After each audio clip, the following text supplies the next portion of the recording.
Just a day in the life. Spending my lunch break getting some dog food. Dogs are expensive, man. Every time I go in there, 80 to 100 bucks. And I tell you what, that really gets in the way of purchasing car parts. But what are you gonna do? They're the only beings in the house that don't talk back.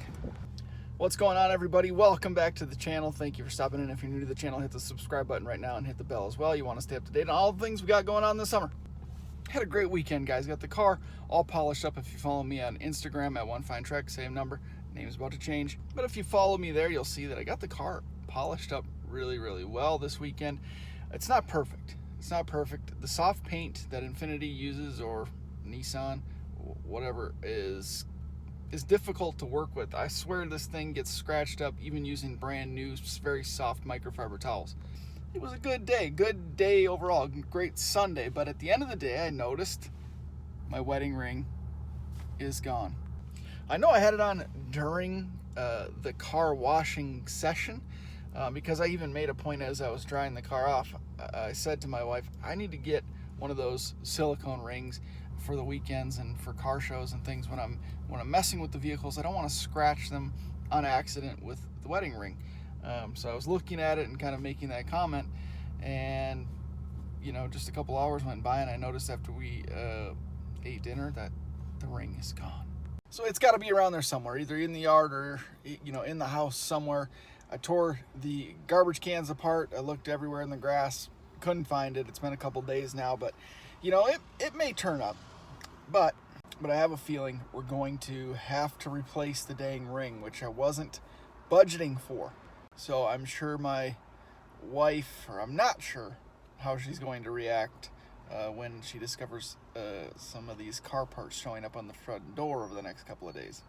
I guess I'm just going to have to try to get home before she does and hide them. Anyway, you're going to want to stick around because we do have some car parts coming. Thank goodness. Summer's about to start ramping up. We got some drives going. We got some shows coming up. We got a lot of stuff happening, so I need to get a lot of these projects done in the next several weeks, so stick around for that. But that's not what I want to talk about today.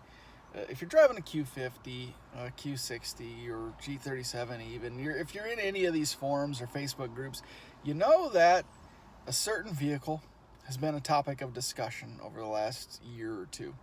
That, of course, is the Kia Stinger. And I feel like being involved in this particular platform and being around some of these discussions, I have to make a video. It's kind of an obligation at this point. So I guess here we go. So I basically just want to do a quick rundown of what I know about the car, what I've seen from the car, and what I've heard from other folks.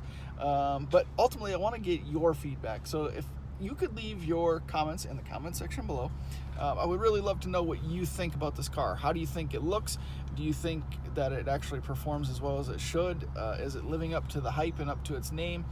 Is it going to be a car that we see going down the road in years to come? What do you think overall? I'd appreciate your feedback, but I'd really love some input from some people that own this car. If you're a Kia Stinger owner and you're watching this video, please, by all means, leave me any information that you got in the comment section below. I would love to hear, and I'm sure everybody else watching, anybody in the Q50 platform would love to hear from actual owners as well.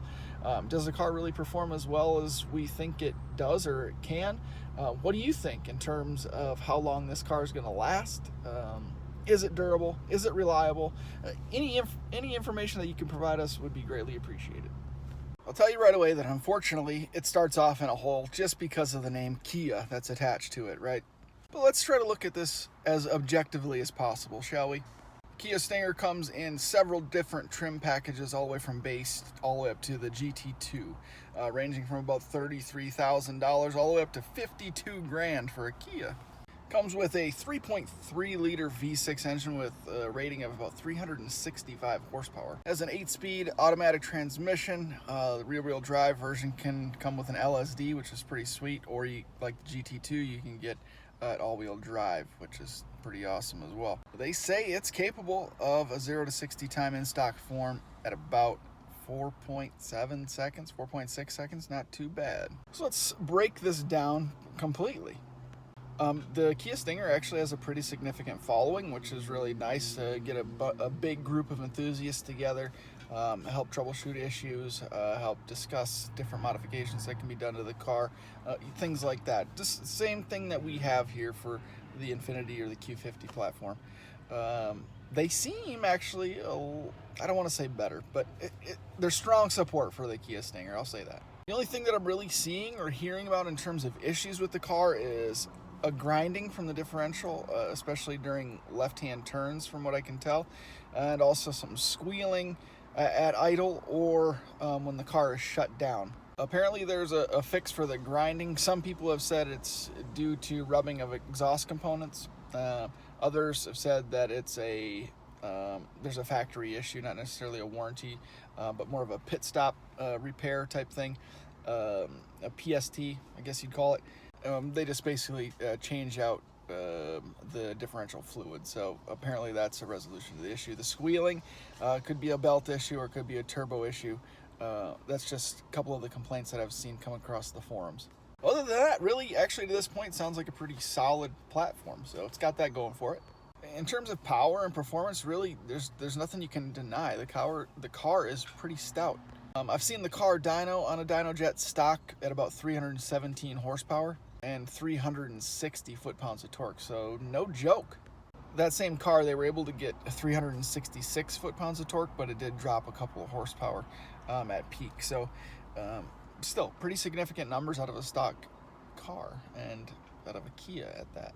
There's a video on YouTube of a 2018 rear-wheel drive in stock form, apparently on a DynoJet, again, that made 318 horsepower and 397 foot-pounds of torque.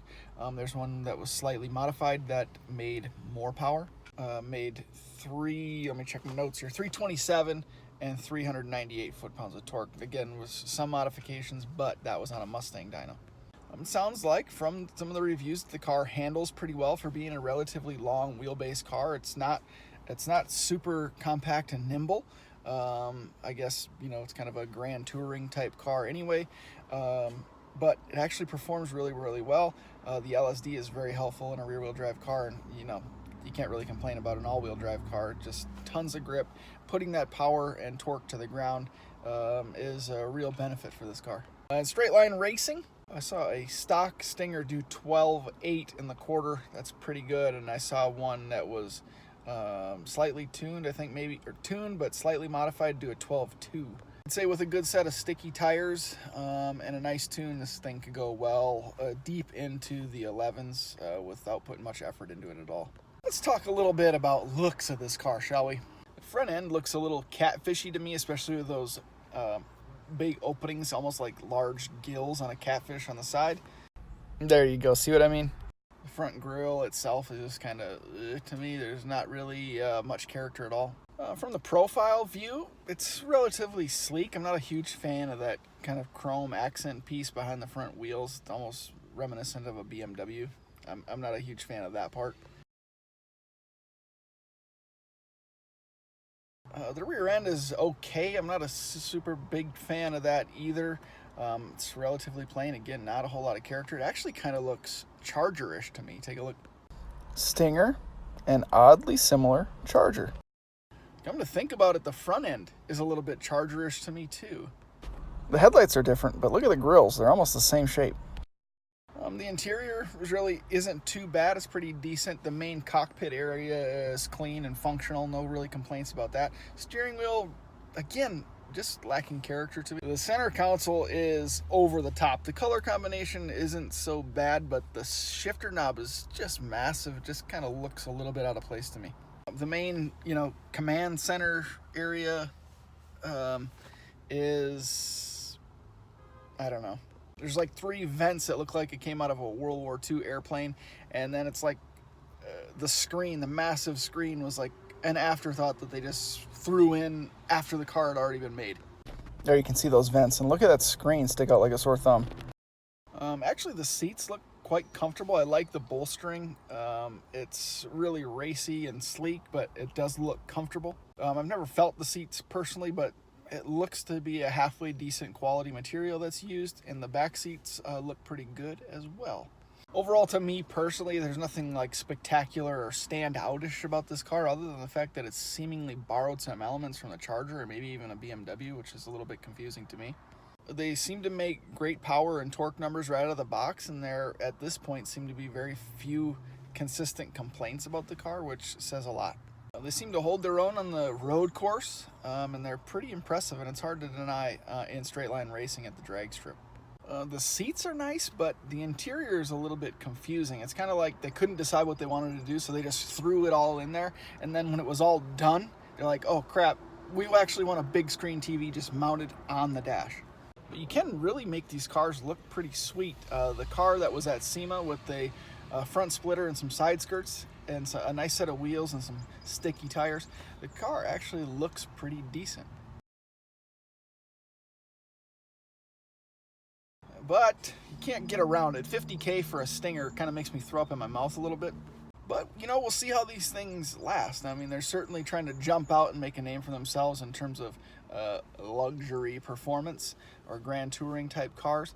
And, you know, they're really doing it with some good numbers overall. So we'll see, like I said, how these things last and how they can propel themselves into the future. There definitely is a growing aftermarket, and like I said, the following is pretty strong. They do call themselves the Hive, which is a little weird, but the following is there nonetheless. And anytime there is a significant group of followers and enthusiasts, that generally equates to relative success for that particular platform. So if they can keep growing the support, by they I mean Kia, can keep growing support from consumers, and they can turn that name Kia around a bit, we could see big things from this car. So like I said, there's kind of just my little 2 cents about the car. I've seen a few rolling around town here. Again, not like super impressed anytime I see one, but you can't deny some of these numbers and some of the success they're having. So let me know in the comment section below what you all think about this particular car. Should we get one? Let me know what you think. Thank you everybody for watching. I appreciate the support very, very much. We are rolling up on 1,000 subscribers and we'll be there before you know it. So I really can't thank you enough for the support. We're gonna beat the goal. I said 1,000 subscribers by June. It's May 1st today, and I think we're at 925. So let's get it, everybody. Let's do it. Hit the subscribe button right now. Thanks again. We'll see you next time.